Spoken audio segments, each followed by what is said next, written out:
Hello, and welcome back to another episode of Leaving a Rich Legacy. I am your host, Jessica Rich. And as you all know, this podcast really is a love letter to my younger self, talking about different topics that we don't often discuss in the Black and Brown community. And today's topic is one that is actually near to my heart because it is so important for this topic, me being a leader of myself in the corporate space. So I have my guest here, Sophia, and so excited to have you to talk about what you do in your coaching space. So can you just share a little bit about yourself, Sophia? My name is Sophia Carter. I am a licensed professional counselor in the state of Illinois. I'm a PhD level business psychologist, and I am also an executive and career coach for Black and Brown women of color in corporate spaces. Okay, so I have to ask, what led you to executive coaching?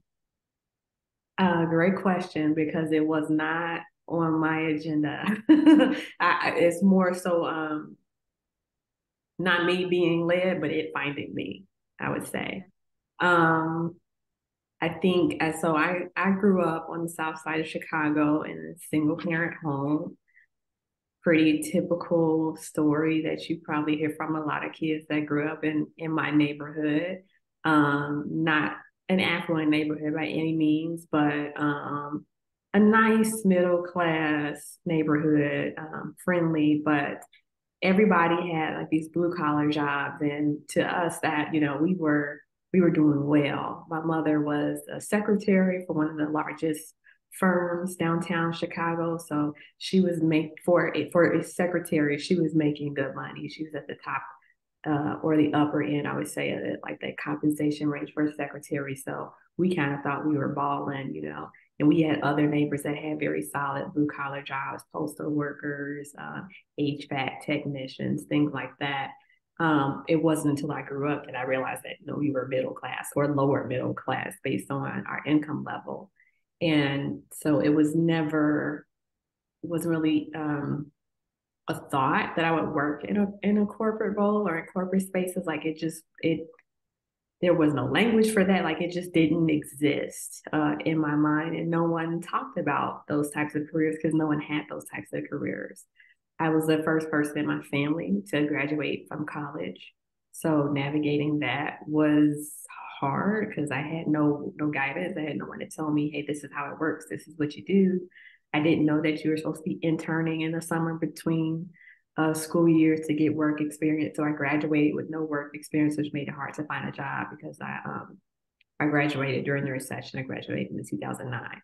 So there's just was a large knowledge gap in my community about how to attain even a corporate level role or how to have a six-figure salary or six-figure career, what those career options are, all the different job titles, the functions that make a large corporation run, how to interview, how to write a resume.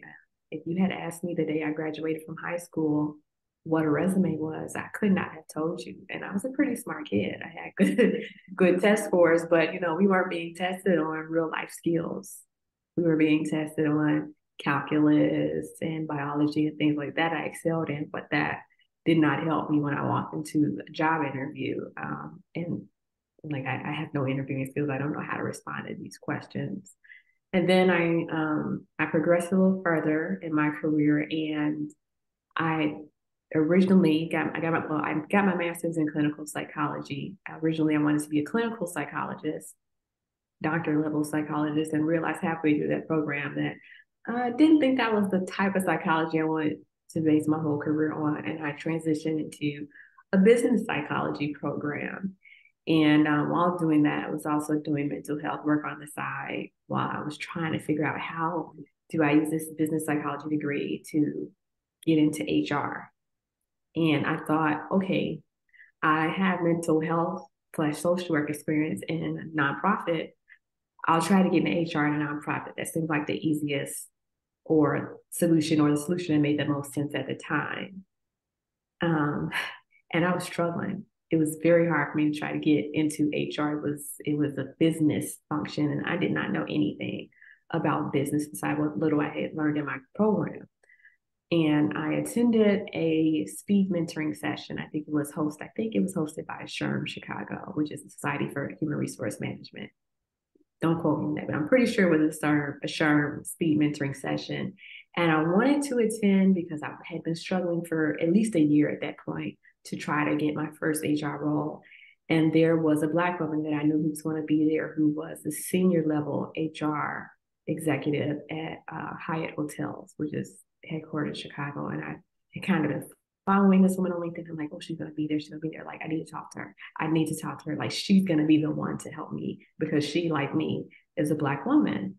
And I got there and was going through my speed mentoring sessions, but all the other mentors just waiting to get to her table. And I got to her table and I showed her my resume, which was really crappy, I'll admit at the time, because I just didn't have any help. And she was very cold. She was dismissive. She did not give me all the help and the answers I was looking for.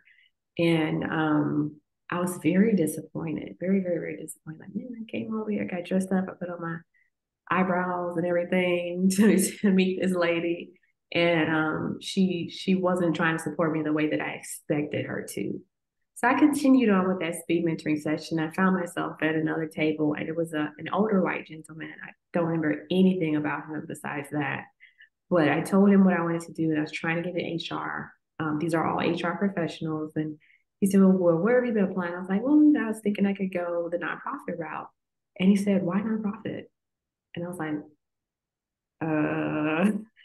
because that's all I know. I mean, I work at a nonprofit now in a mental health / social work capacity. And he said, why not corporate? And I was like, again, I don't know. I told him, I said, I just don't think I could get those jobs. And he said, well, my son just did a corporate internship and they were paying him $60,000 as an intern.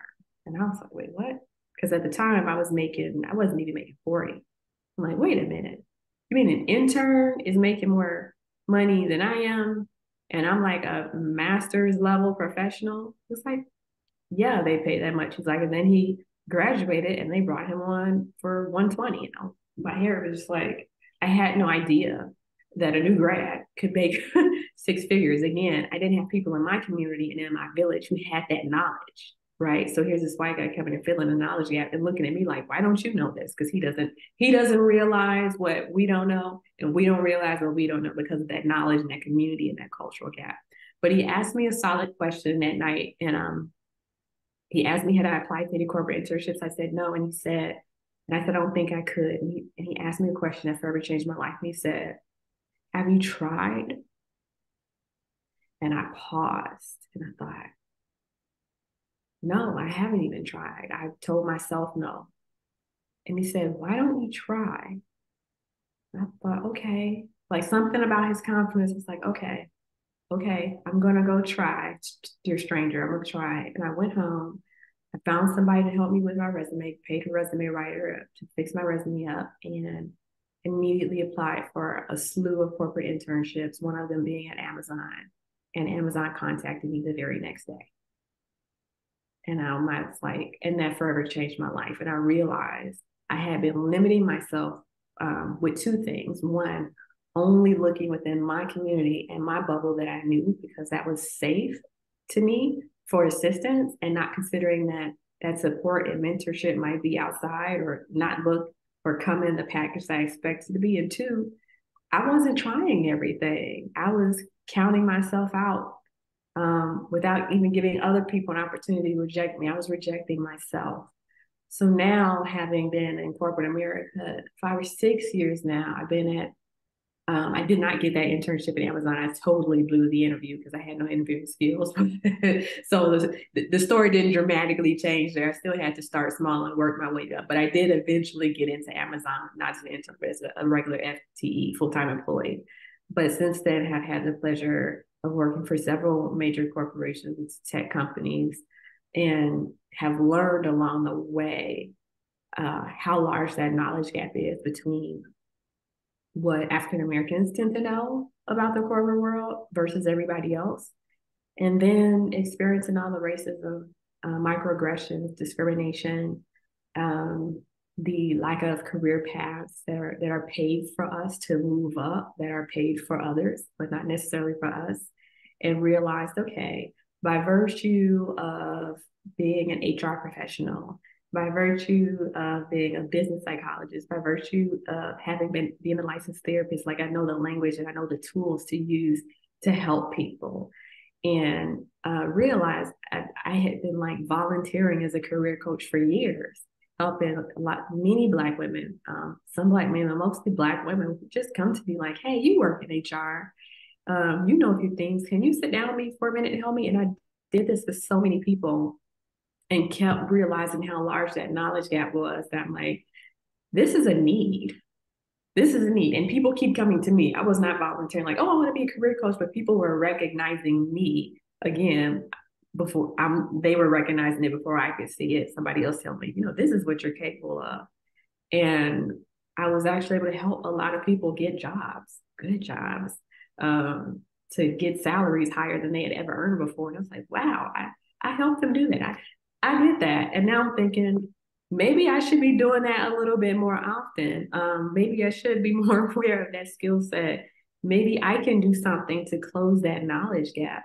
So I started coaching, and it has been raining, raining clients and raining women, banging down my doors. Not even just Black women. I'm getting women, period. And I have to turn some women like, yo, I specifically work with this population. I refer out if they're not in my niche group, but there are so many Black and Latino women who have experienced harassment, discrimination, blatant assault, who are in the middle of lawsuits, who are burnt out, who are traumatized just from work. We're not talking about life or what happened, at the grocery store or at church in my marriage. Or we're talking about what happens at work.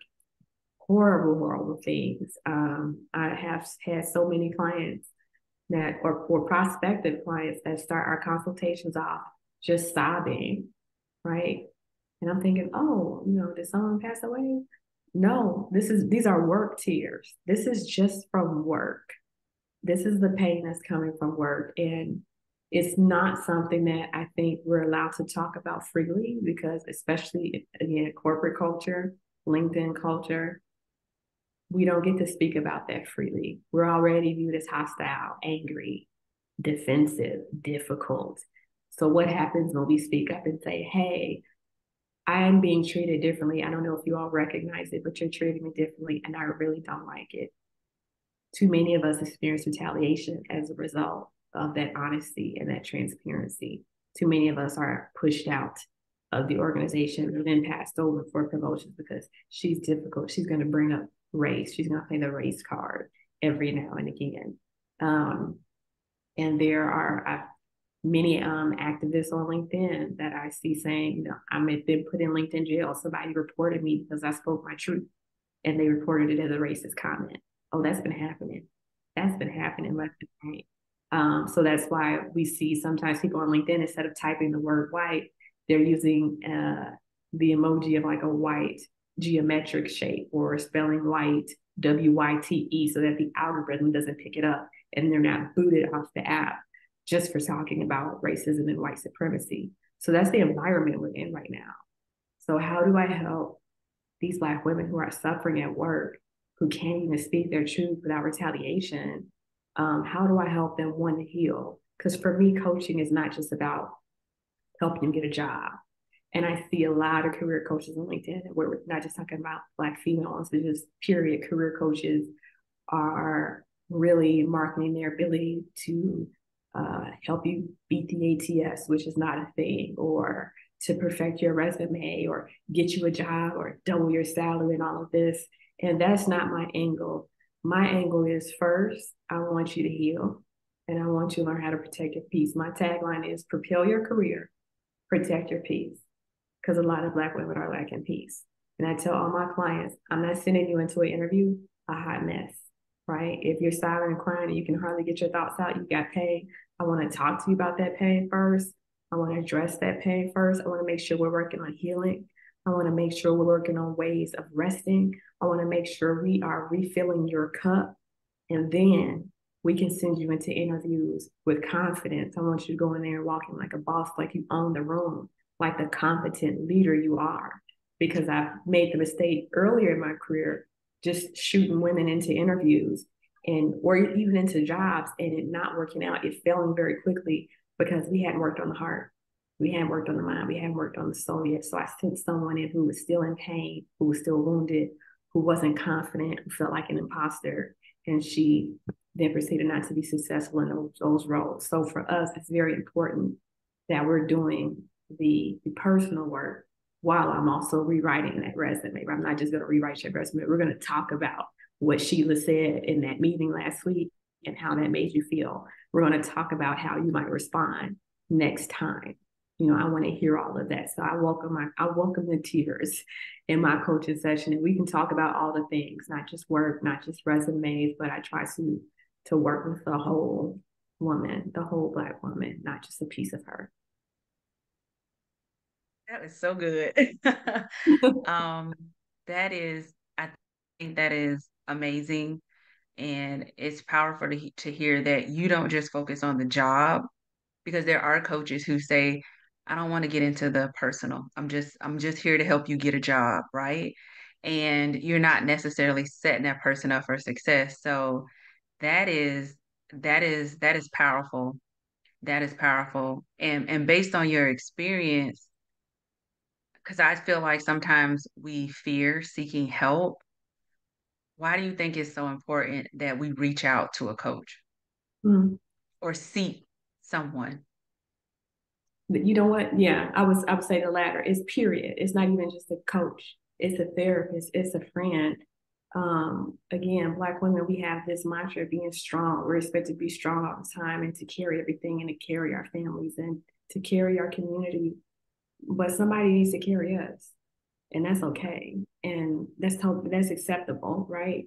And too long we've been just trying to carry the burden for everybody else and champion everything without giving ourselves rest and refilling our own cups.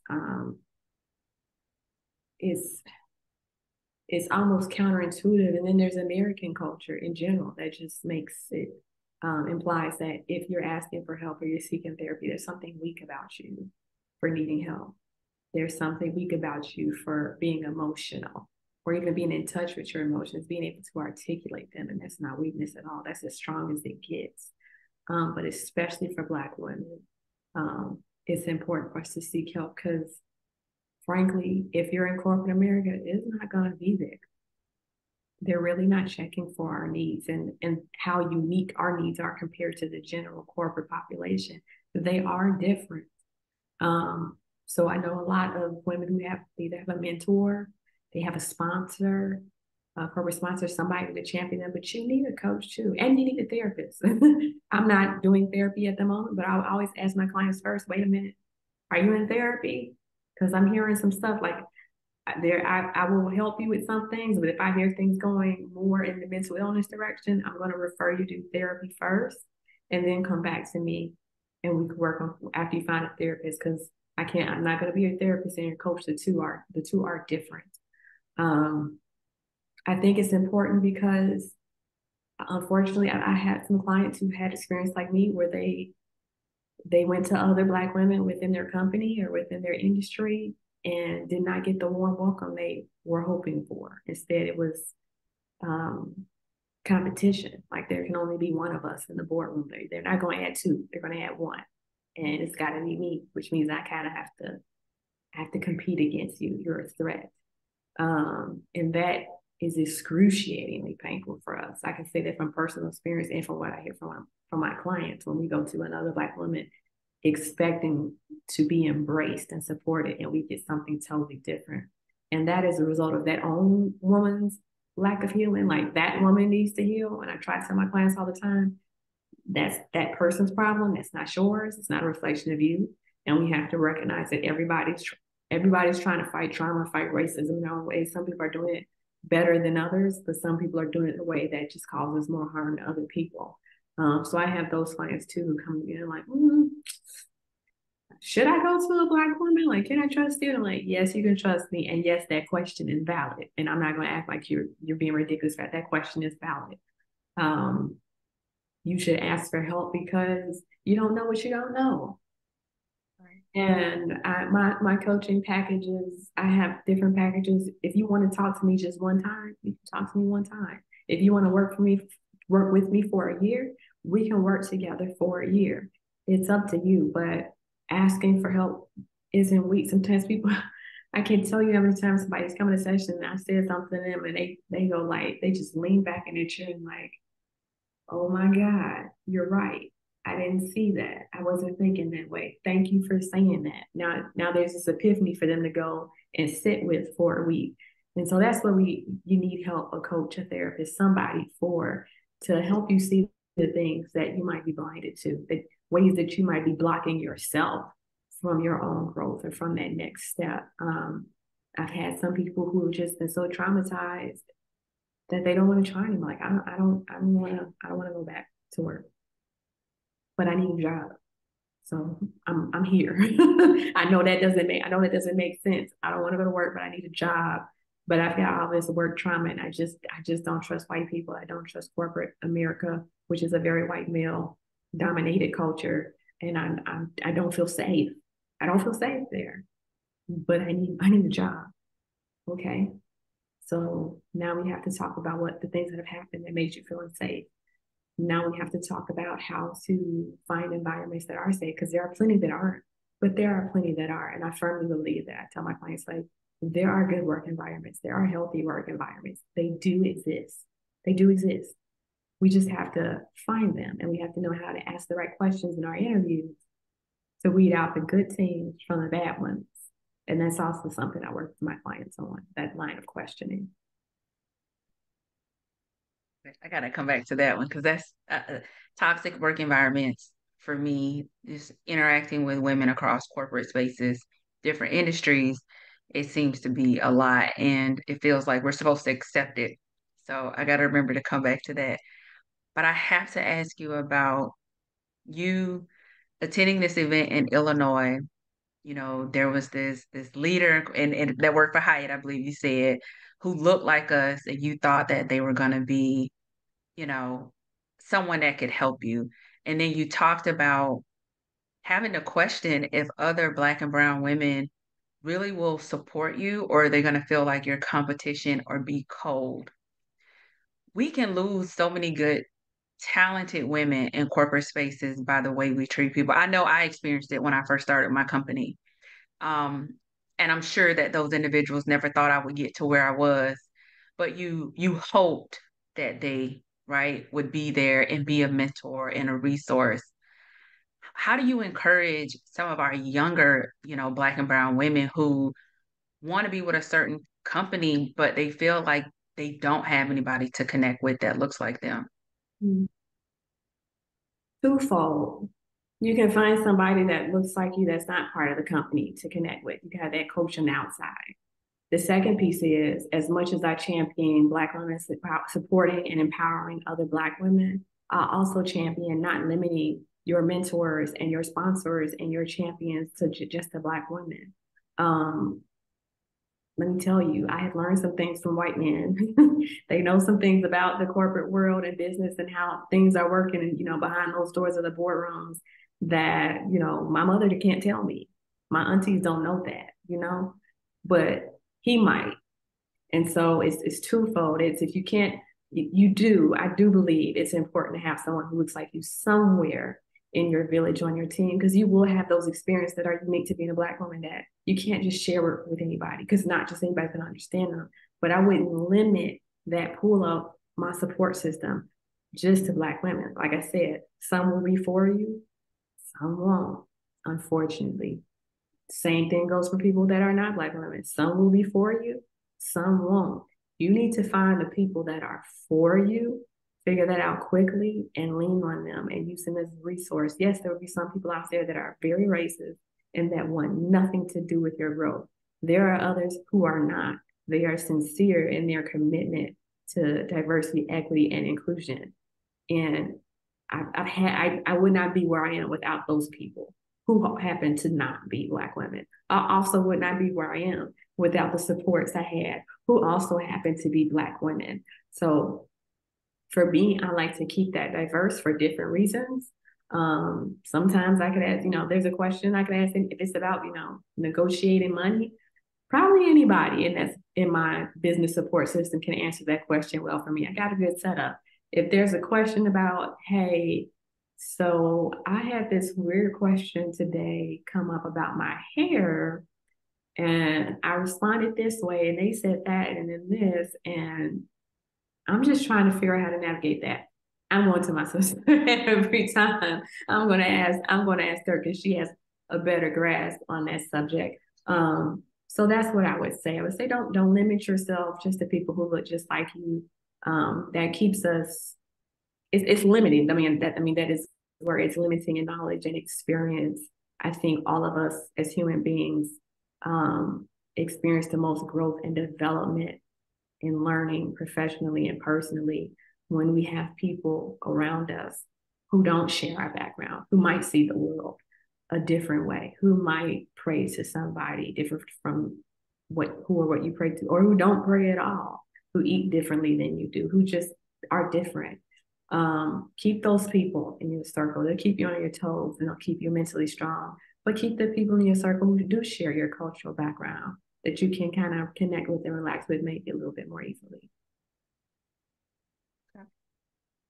So speaking of the environment and work-life balance for women, Black and brown women, I feel like we have to work 2 to 3 to 4 times harder than everyone else, even if we're producing better than everyone. We're still trying to find the next to show that we're worthy of being in those positions. And I feel like sometimes it makes it easy to not be comfortable in toxic environments, but settle or ignore that it's time to leave.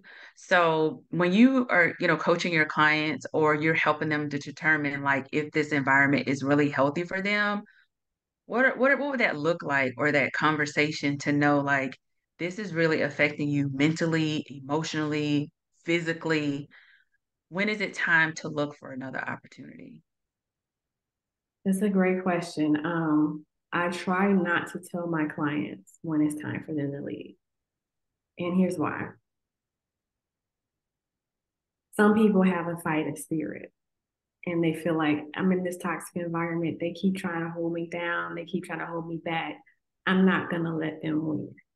I'm going to stay here and I'm going to fight the fight and I'm going to make it despite whatever they're trying to do.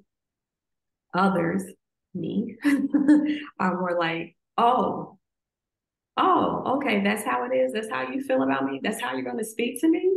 Good. Oh, deuces. I'm out. I have nothing to prove to you. I'm not trying to win. I'm trying to have peace. Again, protect my peace at all costs. I will hop out of a toxic environment like lightning fast if it's affecting, especially if it starts to affect my health, because I do have disabilities. So I'm like, I don't play. You're not going to cause me unnecessary stress and put my physical or mental health in jeopardy.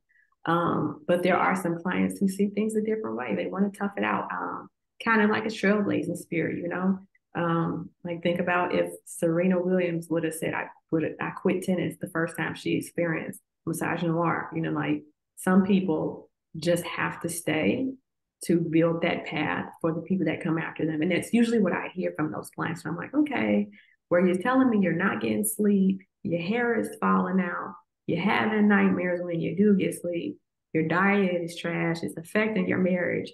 Why are we staying in this job? And the answer is almost always because I'm thinking about the other people like me. If I leave, especially if these are HR professionals, then what support will be in a company like that? Then we'll have an HR department that has no Black people. We'll have no Black recruiters who will be looking for Black talent to bring in. We won't have any Black leaders to support upcoming Black talent. Like I have to stay here for them. So for those people, it's not just about them, it's about us, it's about the people. So I respect both positions. And that's why I say I don't push my clients in either way, because some I have that trailblazing spirit. I have to blaze the path for the next generation to come. And others are like, y'all not put me in the hospital today. There are better things outside. I don't need to tolerate this. And both to me are valid responses. But For me personally, again, the health is the number one thing to go. If I go to the doctor, last time I went to the doctor, I was sitting in the chair and she said, "Honey, are you anxious?" And I said, "No." "Why do you ask?" And she said, "Your heart is racing." And I was sitting in the chair the same way. I'm like, just very still. She said, "Your heart is racing." I was like, "Oh." And then the light bulb went off my head that day. I'm like, I'm anxious. I'm like, I knew I was a little stressed out. But it turned out when I saw the number on the screen, when my vitals popped up, I was like, oh, okay. Went home, started job searching, I had to get out there, and I have since started a new position. But for me, that's the line in the sand. I don't after my health like that. I don't have anything to prove to anybody. I just need to protect my health and protect my peace. So you talked about peace, and I love living a peaceful life, but it didn't come easy. And I had to be very intentional about boundaries when it Mhm. came to the workplace and honoring the boundaries that I set. So for women that are in the Black and Brown community that want to be in leadership or are in leadership, right, trying to get to that senior executive level, why is it important to establish work-life balance? Because sometimes it's so hard to pull away because you don't want to be seen as not being a team player, not available. But why would you say it's important that you have some type of work-life balance and some boundaries in the workplace?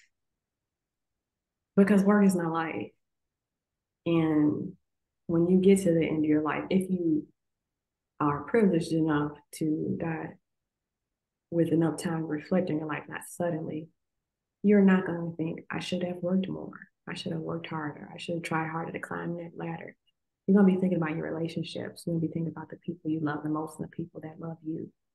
To me, I want to climb the ladder. I'm ambitious, just like most Black women are. I want to make it, but I myself have to check in with myself every now and then. Like, wait a minute, am I identifying with my career? Because the more I define myself by what I do, I am insert your job title.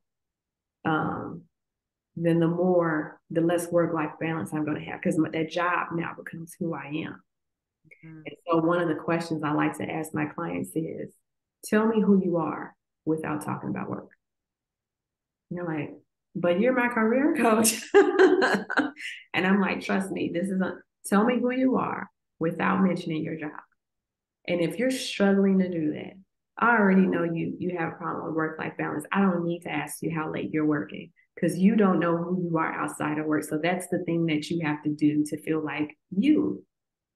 But if you define yourself by other things, well, I love to swim. I'm a mother of three. An usher at First Baptist Church in New Haven, whatever, and so on and so forth. I'm a pillar of the community. I'm an avid this. I'm really into ceramics. I love to cook. I'm an introvert. I'm an extrovert. Da da da da da da da da. You begin to identify with those other parts of yourself that are just as valid as whatever you do for work. So I always challenge people to try to remember who they are outside of their job title. And the easier you are able to do that, the better you're able to do that, the better you'll be able to establish those boundaries that you need to get work-life balance. You'll be able to say, nope, I'm done at 5 o'clock because after 5, these other parts of my life kick in and I don't want to miss out on those. Y'all are not worth it. And at some companies, that's going to get you blacklisted from executive roles. And again, I have to ask my clients, what do you want? What matters more? Do you want to spend your whole life? I'm going to use the word that feels more comfortable to me, slaving, just to be able to say I made it and to prove something to whom? Or do you want to enjoy your life as much as you enjoy your job? So it's a choice. And once you've made the choice, like you said, once you've decided that your piece is important, oh, you'll find those boundaries. But you have to reach a certain point where you're like, enough is enough. Here are my boundaries. Please respect them and let the chips fall where they may. If somebody doesn't respect those boundaries, then this probably is not the work relationship or the company for me. We have to make a choice. And I love that you said that you asked, like, define yourself outside of work and some of those achievements because I think sometimes we get so tied to work. And some of I think is that, the generation right before us is like, want to make you proud. I was the first to go to college and graduate, so I felt like I had to carry all of this with me. And then you have to realize, like, wait a minute, like I am so much more than all of this. So I think that is a great, great, great question to ask. I have to ask you one thing about your experience just working with leaders. What are some like common trends or struggles that you see with like the Black and brown women that you coach in leadership that you really like top three that you see that they may struggle with in the corporate space? Not feeling supported.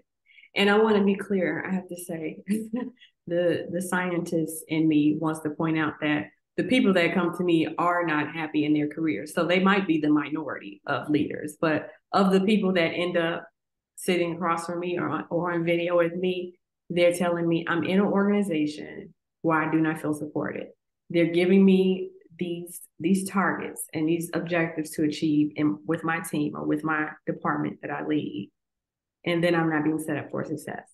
And when I ask for barriers to be removed, it's being blown off. It's almost as if they're setting me up for failure because they don't want me to move up. It's there have been articles recently that have talked about the oh gosh, what's the phrase they use, but about Black and brown women or women of color being put into these executive roles where they're set up to fail. Like we put you in a hot mess situation that we know is almost impossible to solve, but you get a nice title. So we get to say that we have a VP of da da da or director of this or that is a Black woman, but we know very well that she's in a situation that's going to be really hard to turn around. I think that's why we've seen so many very senior chief level DEI leaders, Black women, DEI leaders, exit their roles in the last month because they've been given an impossible situation under the guise of this job title that's supposed to say, oh, look what we're doing for equity. But behind the scenes, they're not being supported. Their programs are not being funded. They're not given the resources they need to be successful. They're not getting the mentorship they need to be successful. We really just had them there for show. And that's what I hear from a lot of the leaders that come to me and that are pulling their hair out and realizing they never intended for me to be successful. I was a token. So a lot of tokenism. I'm not hearing much about my team doesn't respect me. I don't hear that. I hear it's not the people below me that I'm having a problem with. It's those above, and it's those that I'm peers with that are causing the issues, which is it's not surprising, but it's very unfortunate. So you have a lot of experience and you are definitely have a wealth of knowledge. And me being a leader in the corporate space and being with my company for 16 years, I see the benefit and value of someone reaching out to you. So can you talk just a little bit about like the services you offer and what that looks like at different levels for women in their career? Yes, so my packages are categorized according to your seniority level. C-suite, executive is package services, conversations are going to look very different than the ones that I have with interns or junior associates. And then you have everything in between. I have some people that just want to check in monthly. Once a month, I would like a call with you just to go over what's going on in my career and vent or solution on things. I have some clients that come to me and they say, I'm making a career pivot, but I have no idea how to do this. I'm trying to go from B2B SaaS sales to horse training. I don't know, like some really big leap, and they're like, help. And I'm like, okay, we're going to make a pivot. And we have a very tactical plan. Like we're doing things. There's homework and then do this and this and this and this and this. And all of this is going to get us closer to you making that pivot. But then, like I mentioned earlier, then I have some people who come to me and they're like, well, there's two more groups. The first is, well, I know I don't want to work where I am. I know I'm unhappy where I am, but I have no idea where I want to go. I just know I want to move. So we work on identifying career paths. We work on identifying their work style. What is it about your current job that's making you miserable? So let's make sure we don't repeat that. Is it the people? Is it the job itself? Is it the leadership style of your manager? Like, let's make sure we're identifying what's leading to you wanting to leave so that we don't jump back into the wrong fishbowl. And then the last group is the group where we're not working on job search stuff at all. I have some clients, we're not looking at resumes, we're not working on interviewing skills. We really are just talking about the traumatic things that are going on at work. We're talking about conflict that we're having with certain people at work, and we're rehearsing or role playing how we're going to have these conversations. We're solutioning for how to solve them. Do we want to write this email? Do you want to call a meeting? Do you want to talk to a skip? What does that look like? And what are you doing always to take care of yourself? I'm going to ask you every time outside of work, when you get home, what do you do? Well, I'm just so tired. I had one client tell me, I come home from work and I just pass out and I wake up and it's like 8 o'clock, 8:30, and I haven't eaten dinner. I'm still in my shoes. Okay, that means you're exhausted. You're not getting sleep at the right time. Like, again, once your health comes into question, we need to rethink this. And some of my clients is coaching on how to request FMLA. Like, hey, I think it might be time to go talk to find a therapist or your doctor and talk to a healthcare professional. Even though I am one, but you know what I mean. Another healthcare professional about applying for some short-term disability leave. And I usually get a lot of shock at that because I'm not sick. I go, whoa, whoa, whoa. And I'm like, oh, you just listed all these signs and symptoms that you are suffering and that you are experiencing severe burnout. You're experiencing severe anxiety. Sometimes I hear depression. You have been crying for more than half of our session. Yeah, it's time for a break.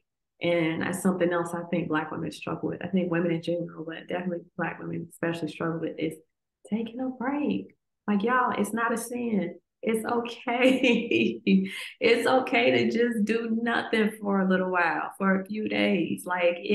Go sit down somewhere, read a book, go on a beach, walk your dog, go visit your grandma if she's still with it. Just do something. But like you said, we feel this pressure to perform, um, to be twice as good as everybody else. We can't take a break. We can't show any signs of weakness. And at the end of the day, that just deteriorates your health. And I'm a firm believer that your health is never worth it.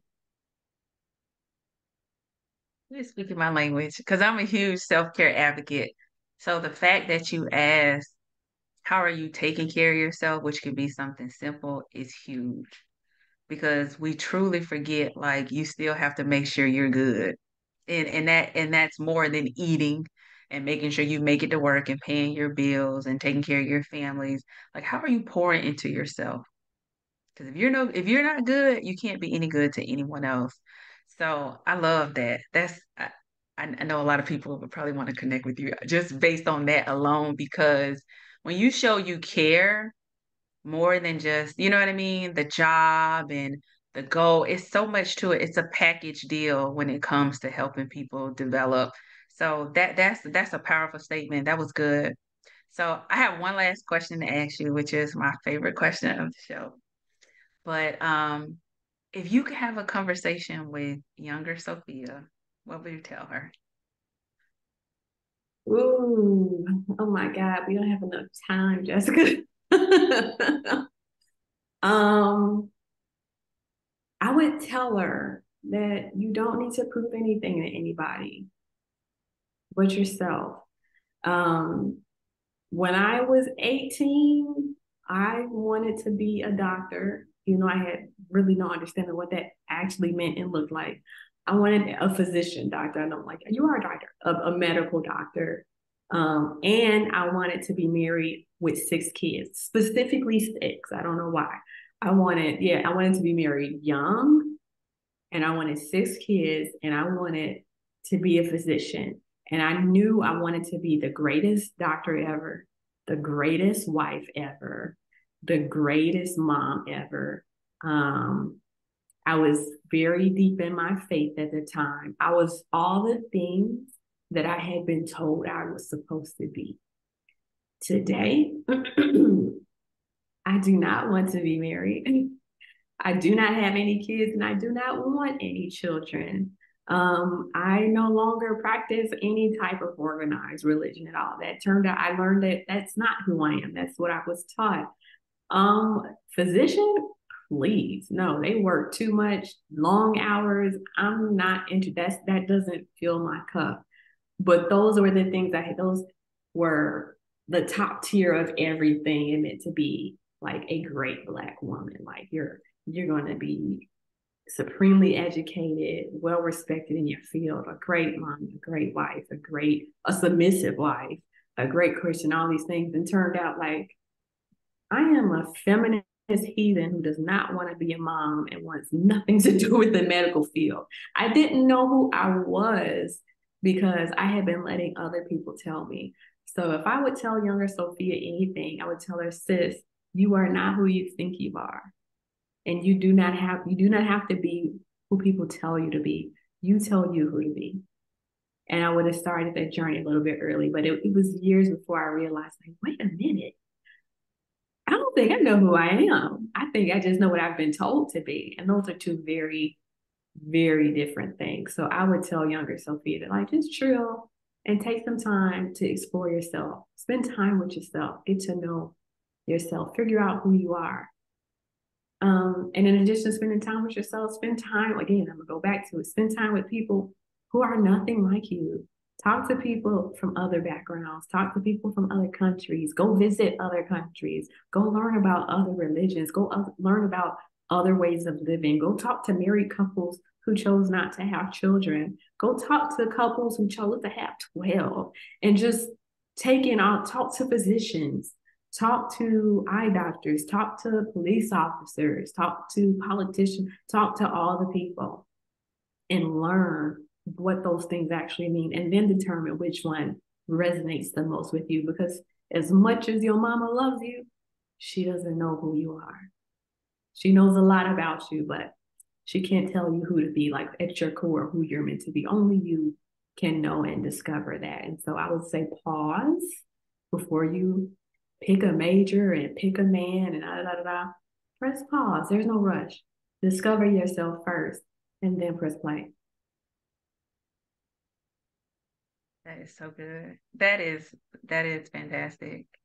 Um, you hit on a lot that I think is important, and I think it's going to resonate with a lot of people because a lot of people has defined what success and happiness is supposed to look like.